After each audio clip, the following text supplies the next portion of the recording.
2025. Window Nation, the perfect fit.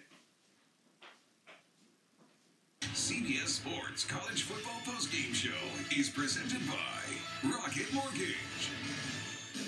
All right, welcome to the Postgame Show presented by Rocket Mortgage. Adam Zucker alongside Houston Nutt and Brian Jones. Alabama hangs on the road and beats Ole Miss 30-24. And that loss by the Rebels means LSU has clinched the SEC West, headed to Atlanta. Georgia can clinch the East with a win tonight at Mississippi State. But what did Alabama show you in that second half? Ooh, that second half, they showed me defense, and I mean they were thorough. Everybody was buttoned up.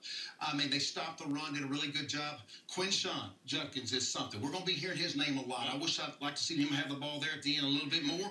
But you got to give it to Bryce Young in this defense, because Bryce Young makes it happen. In the defense, they had to stop. When they had to stop them, they stopped them. Alabama went back to old Bama, that old man football. They were a battering ram, and it was Chase McClellan that was leading that rushing charge for Alabama there in the second half. And they just bullied that old line of Ole Miss. Got them down the field, took control of the game. And as far as that defense, Byron Young, number 47, you get a whole bunch of helmet stickers because he was a beast. They had no answer for him, whether it was 1st and 10, and it was a running play, he was making the sacks or making the tackles, and if it was 3rd long, he was getting in the way of the quarterback, sacking the quarterback. He was all over the place. There you go. So Bama ruins things for Ole Miss because they were eliminated when LSU won early. Back up the Zydeco band. Bama was eliminated. But Arkansas did their best in the battle for the Golden Boot coach to play spoiler on LSU here. LSU, a little sleepy walking into the Ozarks, a little cold. And they finally started waking up here a little bit. The defense, guys, if you have not seen Harold Perkins, number 40, if you hadn't seen him play, this guy had 4 sacks, had about 8 tackles. They know him in Alabama.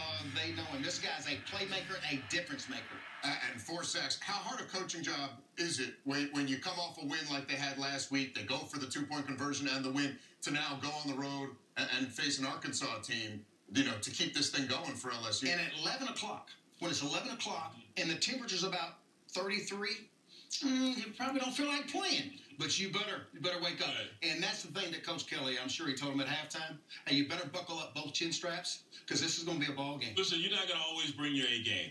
And they expended a ton of energy and passion and emotions the week prior versus Alabama. I get that. But find a way. And that's what LSU did. They found a way to win that football game. And if it takes one guy in Harold Perkins Jr., who was amazing, as he was last week when he was spying on Bryce Young and running him down, or if it takes, the whole entire defense, they had to get it done. Offensively, they weren't LSU we've seen here recently, but they found a way to get it done. Yeah, they held Arkansas to their season low in rushing, and Brian Kelly has now won 18 straight games in the month of November, going back to his time with Notre Dame.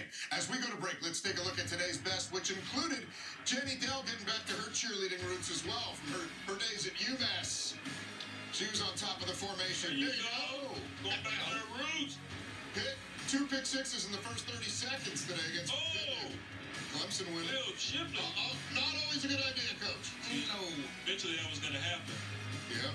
You've been warned. And Purdue does. Just muddying the Big Ten West. All scored a lot of points today. Strike up the band. 87 more than they should have. Catch of the year right here. Give me that ball. More highlights after this quick timeout.